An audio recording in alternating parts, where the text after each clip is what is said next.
손이 진짜 많이 가니까요. 뭐 아무나 막 주워 먹지. 감정 조절도 안 되지. 뒤를 따라서 우리를 몰려가지. No, no, no, no, no. It's really hard. 해외 시장이 어려운 주린이가 걱정되신다면 대한민국 주린이 집 이베스트 투자증권.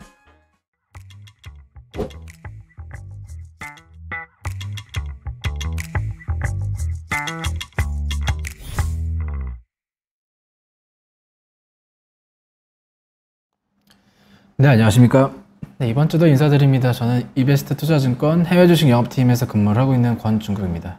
이번 주도 역시 마찬가지로 해외 증시에서 있었던 이야기들과 그다음에 특징적인 기업들, 뉴스거리들까지 좀 소개를 해드리려고 하는데요.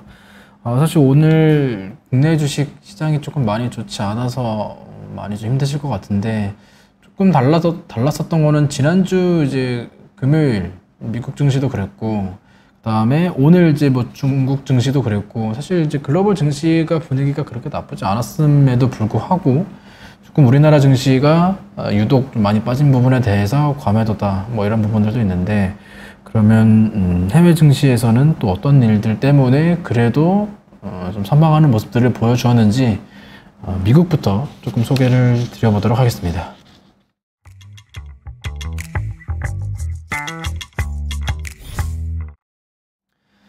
네, 이번 주 전주 이제 미국 같은 경우에는 마이너스 2% 정도 기록을 했고요. 그다음에 S&P 500은 역시 마찬가지로 마이너스 2%, 나스닥은 또 상대적으로 선방하는 모습 마이너스 0.1% 기록을 하면서 마감을 하였습니다. 일단 뭐 금요일날 나스닥 같은 경우에 일단 금요일날 증시가 좀 반등을 하다 보니까, 특히 기술주들이 반등을 하다 보니까 전주의 하락 부분을 최대한 좀 돌려내는 그런 부분들을 보여주었고요. 다우와 S&P는 반대로 조금 지난주도 한 주간의 수익률로 봤을 때는 좀 부진한 모습들 좀 이어졌다라고 볼 수 있을 것 같습니다. 사실 근데 전주 같은 경우에는 뭐 특별한 이벤트나 뭐 특별한 이슈거리는 사실 뭐 그렇게 크진 않았었고, 어떻게 보면 기존에 있었던 인플레이션 우려, 굉장히 빠르게 올라가고 있는 물가 상승에 대한 우려가 경기 침체 우려로 좀 바뀌어 가고 있는 그런 과정이 나타났다라고 보시는 게 조금 더 정확할 것 같습니다. 일단 섹터로 보게 되면 상대적으로 이제 나스닥 강세에 따라서 기술과 관련된 섹터들이 조금 선방하는 모습들을 보여주었고요. 그 다음에 이제 경기와 관련된 소매 쪽, 유통 쪽의 섹터가 전주에 좀 상대적으로 좀 선방하는 그런 모습들을 좀 보여주었던 것 같습니다. 뭐 6월 FOMC 이후에 뭐 특별한 이제 경제 이벤트나 이런 내용들이 사실 나오진 않았는데, 그래도 전주에 있었던 데이터들 몇 가지 조금 소개해 드리면, 일단 5월 그 소비자 기대 조사라는 데이터가 있었는데, 이 부분이 1년 동안의 이제 1년 인플레이션 기대치가 5월에 집계한 결과 전월 대비했을 때 0.3% 상승한 6.6% 상승으로 전망치가 나오는데, 이 부분이 역시 역대 최고치 수준으로 기록을 했었고요. 그리고 뭐 생산자 물가지수 같은 경우에는 전월 대비했을 때 조금 소폭으로 하락하는 모습들 보여주었습니다만, 여전히 물가 수준은 좀 높다라는 부분들이 현재 주로 나오는 의견들인 것 같고요. 좀 왔다 갔다 하는 것 같아요. 어떤 데이터로는 또 같은 데이터를 놓고 봤을 때 어떤 데이터로는 또 긍정적으로 해석을 하고, 어떤 쪽에서는 또 부정적으로 해석을 하고, 증시도 그에 따라서 뭐 6월에 75bp 금리 인상이 뭐 그래도 아직까지는 견고한 경기를 바탕으로 뭐 불확실성 해소됐다 뭐 이런 부분에서 상승한 날도 있었던 반면에, GDP 성장률이 지금 뭐 1분기에 마이너스 1.5 기록했는데 2분기 역시 좀 부진할 전망 나오고 있고요. 그 다음에 미국뿐만 아니라 지금 우리나라도 이제 바로 50bp 금리 인상이나 뭐 유럽 같은 경우에도 지금 스위스 쪽에서도 50bp 금리 인상 이런 부분들 나오면서 지금 확실히 좀 경기 침체에 대한, 경기 둔화에 대한 가능성이 계속적으로 커지고 있다라고 봐야 될 것 같습니다. 이런 부분들 때문에 지금 뭐 시장이 사실 크게 반등을 하기는 조금 어렵지 않나라는 부분이 전반적으로 좀 퍼져 있는 그런 내용인 것 같은데, 지난주 금요일 같은 경우에는 그래도 상대적으로 좀 선방을 했었던 부분이, 일단 지금 굉장히 높게 올라와 있던 국제유가가 급락이 나오면서 인플레이션, 연준의 인플레이션 억제 의지 이런 부분들까지 좀 상쇄가 되면서 기술주가 나스닥이 좀 강세를 보였었는데요. 일단 국제유가 같은 경우에는 사실 이제 러시아가 원래 이제 유럽의 원유를 이제 수출하는 비중, 그러니까 유럽 입장에서는 원유를 수입하는 비중이 원래 러시아 원유가 70% 이상, 굉장히 대부분의 원유를 러시아 쪽에서 수입을 하고 있었는데, 이 부분 현실이 완전 바뀌어가지고 이제 아시아 쪽에서 50% 이상을 지금 러시아 원유로 들어가고 있고요. 특히 인도 같은 경우에는 이제 그 러시아산 원유 수입 비중이 원래 기존 1% 수준에서 지금 전쟁 이후에 18%까지, 확실히 좀 러시아의 원유가 유럽으로는 못 가니까 아시아 쪽으로 좀 흘러가 들어가는 분위기가 있었고요. 그렇다 보니까 국제유가가 어느 정도 유통이 좀 이루어지고 있다라는 내용들 때문에 가격이 워낙 지금 많이 올라와 있다 보니까 한 차례 급락이 나오면서, 지금 인플레이션의 가장 큰 요인 중에 또 하나가 원유, 유가발 인플레이션이라고 봐야 될 것 같은데, 워낙 우리 필수 소비재 쪽에서 중간재도 들어가지만 기본적으로도 많이 들어가기 때문에, 이런 부분들 때문에 어떻게 보면 인플레이션 같은 경우에는 조금 둔화될 것이다 라는 가능성이 좀 제기가 되었던 것 같고, 이 부분이 시장을 그래도 금요일날 미국 같은 경우에는 좀 선방을 하는 요인 중에 하나가 아니었나, 그렇게 볼 수 있을 것 같고요. 그 다음에 지금 우리나라 아시아 쪽에서 이제 식자재로 거의 탑픽이 뭐 쌀이라고 하면, 이제 서방 국가 쪽에서는 이제 빵을 중심으로 하는 밀이라고 봐야 될 것 같은데, 이 부분 관련해가지고 러시아의 푸틴 대통령 같은 경우에는 곡물, 그다음 비료 이쪽에 대한 수출을 좀 늘리면서 전쟁 이후에 좀 관계 회복에 좀 집중하겠다, 뭐 이런 주장, 이런 언급들 때문에 지금 이제 원자재 가격들이 한 차례 조정이 나온 그런 국면인 것 같습니다. 그렇다 보니까 인플레이션 우려 같은 경우에는 조금 사그라든 반면에 경기 침체, 경기 둔화에 대한 우려는 상대적으로 좀 커지고 있는 그런 시장이 나타나고 있다라고 볼 수 있을 것 같습니다. 기업들 몇 가지 좀 위주로 보게 되면, 일단 전주 같은 경우에는 일단 좀 낙폭이 과대했었던 나스닥 주요 종목들이 지난 한 주 동안의 주간 수익률 상위에 좀 집계가 되었다라고 보시면 좋을 것 같습니다. 일단 제일 위에 일단 징동닷컴 같은 경우에는 중국 관련된 기업인데, 지금 3위 알리바바도 그렇고요. 중국 같은 경우에는 지금 당국에서 이제 빅테크 규제가 확실히 조금 사그라들 것이다라는 가능성, 전망들 때문에 그동안 낙폭도 과대했었고, 그런 기대감이 중국 관련 기업들 ADR 영향을 미치면서 지난 한 주 동안에는 그 상위 수익률로 기록을 했었고요. 그 다음에 뭐 오라클이나 뭐 아마존도 그랬고, 그 다음에 뭐 마이크로소프트, 엔비디아 이런 기업들은 확실히 이제 인플레이션 우려가 다소 완화가 되면서 나스닥 중심으로, 기술주 중심으로 상승을 한 부분들 때문에 지난 한 주 동안에 좀 강세를 보였다라고 보시면 좋을 것 같습니다. 물론 이제 그렇다고 하더라도 그 상승폭이 보시다시피 뭐 2%, 3% 수준이니까 그렇게 크지는 않고요.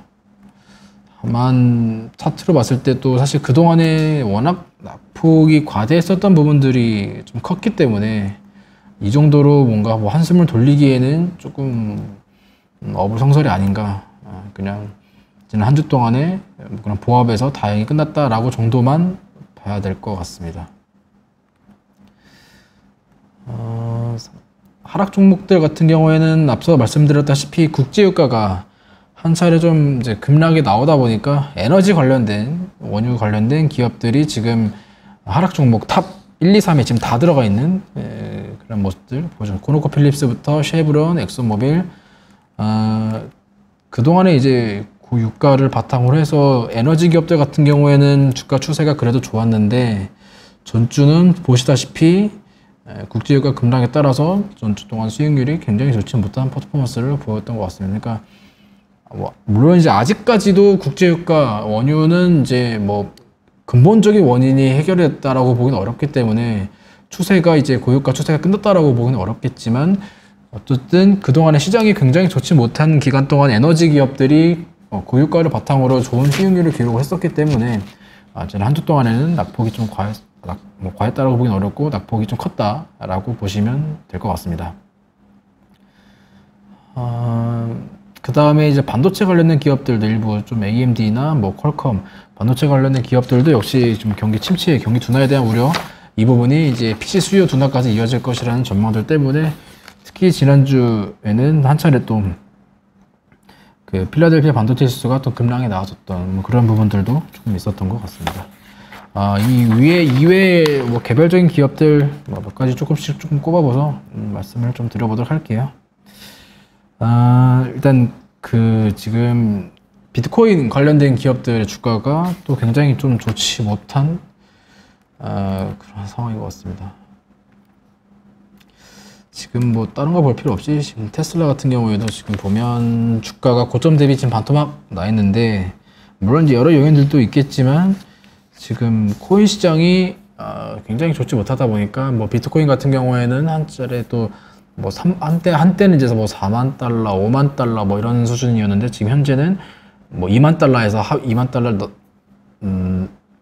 빠졌다가 2만 달러 하회했다가 뭐 상회했다가 계속 이런 변동성을 보여주고 있는데 그렇다 보니까 좀 관련된 기업들 주가가 뭐 당연히 좋을 수가 없겠죠. 그런 부분들도 지금 기술주 하락의 일부 나오고 있다라고 보시면 좋을 것 같고 그 다음에 아까도 잠깐 말씀드렸던 오라클 같은 경우에는 일단 실적 발표가 또 한 차례 있었고요.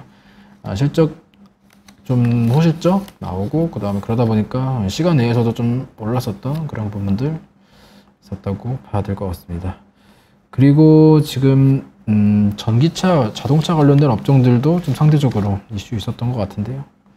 특히 지금 중국 같은 경우에는 자동차 5월 신에너지, 그러니까 친환경 자동차 판매량도 나쁘지 않았었고 중국 당국 같은 경우도 원래 이제 중국의 올해가 이제 그 전기차 보조금 지금 마지막이 되는 해였는데 이 부분은 지금 연장할 수 있다는 이야기가 나오다 보니까 지금 중국의 전기차 기업들, 그다음에 뭐 테슬라까지 해가지고 주가 상승이 추세가 좀 나쁘지 않다라고 보시면 좋을 것 같습니다. 그리고 대표적인 이제 중국의 전기차 회사가 이제 니오라는 기업인데 니오의 주가가 확실히 좋죠. 나쁘지 않죠.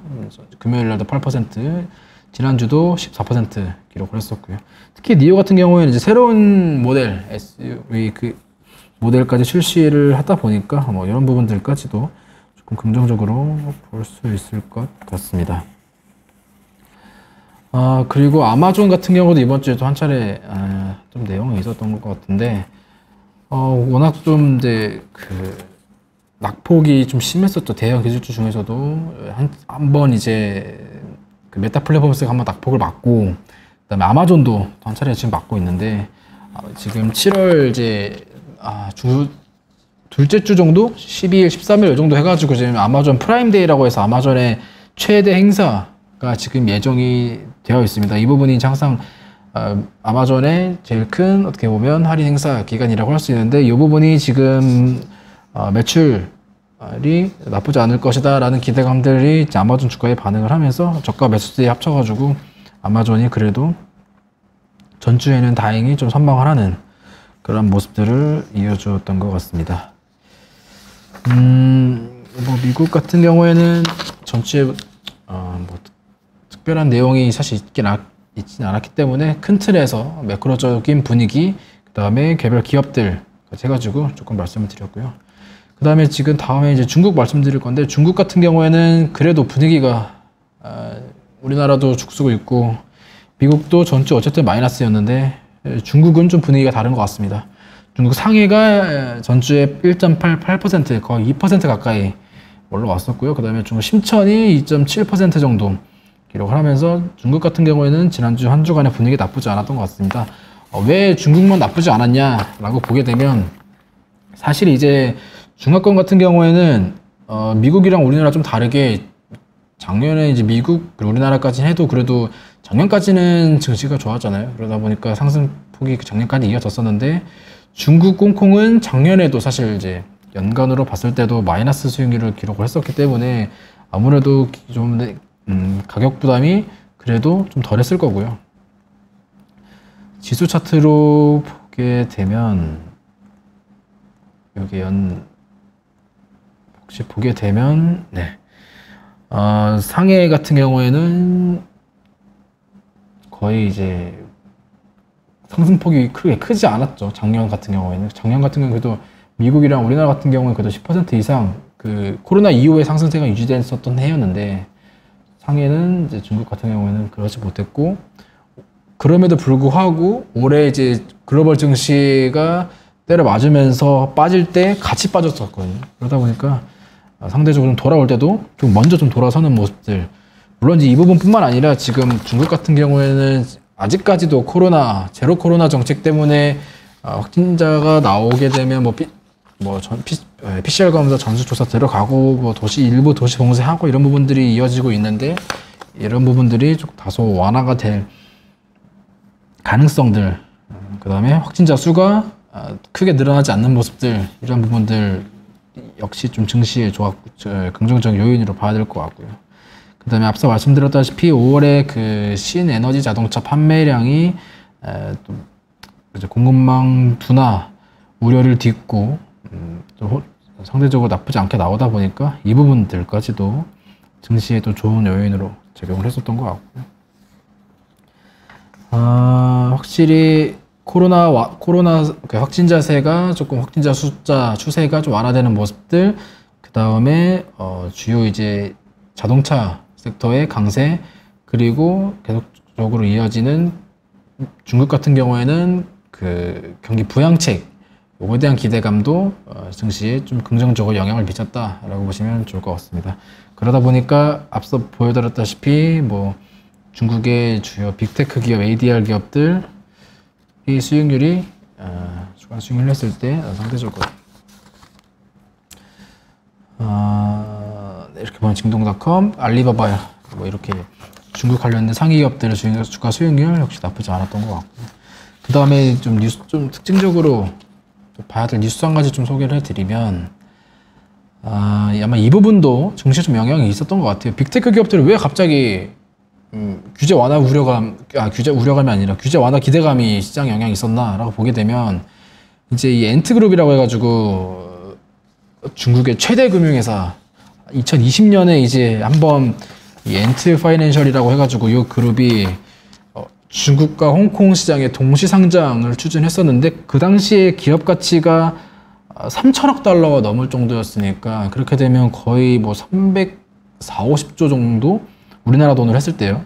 그 정도 되는 규모로 상장 추진이 예정이 되어 있었는데 당시 CEO였던 창업자인 중국의 어떻게 보면 슈퍼스타였죠. 마윈이 어떤 경제 포럼 행사에서 중국 정부에 대한 비판 이후에 강하게 규제가 들어갔고 그러다 보니까 이 상장이 이제 무기한 연기가 됐었었는데 그 당시에 이 부분이 최근에 언론 보도에 따르면 엔트그룹의 금융지주회사 설립 신청을 중국 당국 인민은행이 용인을 했다 이런 내용들이 있는데 사실 아직까지 중국도 인민은행도 그렇고 엔트그룹도 그렇고 IPO 계획 없다 이렇게 좀 단호하게 선을 긋는 모습 공시를 내보내고 있음에도 불구하고 계속적으로 이쪽에 대한 기대감이 커지다 보니까 그러면 이제 중국 그동안에 빅테크 기업들 규제, 플랫폼 기업들 규제 심했었던 거 이제 좀 꺼지나? 이런 기대감들 때문에 중국 증시가 또 긍정적으로 한 차례 또 돌아서는 분위기에 힘을 싣지 않았나, 그렇게 보시면 또 좋을 것 같습니다. 물론 이제 팩트로만 보게 되면 아직까지는 진행되고 있는 거 없고 계획 없다라는 점, 그렇지만 시장에서 계속적으로 이쪽에 기대감에 푸시를 들어간다는 점이 주가에 좀 반영이 되었다라고 보시면 좋을 것 같습니다. 그러다 보니까 지금 우리나라가 좀 유독 좀 급락이 나오고 있는 것 같고, 미국은 여전히 좀 경기 침체에 대한 우려감, 계속적으로 나오고 있음에도 불구하고 어쨌든 하락폭은 지난주에는 다우와 S&P 중심으로 좀 빠졌었다는 점, 그 다음에 중국은 시장 분위기가 그래도 글로벌 경기 중에 좀 플러스로 양전환하는 그런 추세가 이어졌다라고 보시면 좋을 것 같습니다. 지금 시장에서는 또다시 이제 물론 아직 좀 이르긴 합니다만 7월 FOMC 또다시 이제 미국 같은 경우에는 75bp 금리 인상에 대한 가능성이 굉장히 큰 상황 속에서 이 인플레이션이 언제 잡힐 것이고 이 긴축이 언제 끝날 것이며 그다음에 경기 침체가 언제 와서 언제 끝날 것인지에 대해서 시장이 계속적으로 타이밍을 잡고 있는 과정이다 보니까 어떻게 보면 아직은 시장이 좀 굉장히 좋지 못한 모습들이 이어지고 있다라고 봐야 될 것 같은데요. 그렇지만 확실히 이미 시장은 이미 하루 약세에서 꽤나 많이 진행이 된 부분들이 있었고 인플레이션은 어쨌든 굉장히 강한 연준 쪽에서도 그렇고 실제 나오는 데이터들도 그렇고 어쨌든 조금씩이나마 잡힐 가능성이 보이고 있다는 점, 결국에는 경기 둔화가 얼마나 클 것인지가 좀 관건이 될 것 같은데 이런 부분들 좀 당분간은 좀 매크로적인 이슈들을 위주로 조금 시장을 접근을 해야 되지 않나, 좀 그렇게 정리를 해서 말씀을 드리고 싶습니다.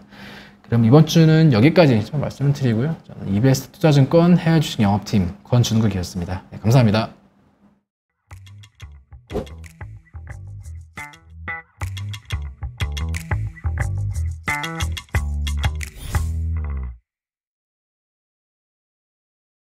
민재야, 잘할 수 있지? 아무데나 기웃거리지 말고 늘 매사에 침착하고 빨간불 파란불에 흥분하지 말고. 걱정 마. 잘할 수 있다니까 진짜. 시작이 어려운 주린이가 걱정되신다면 대한민국 주린이집 이베스트 투자증권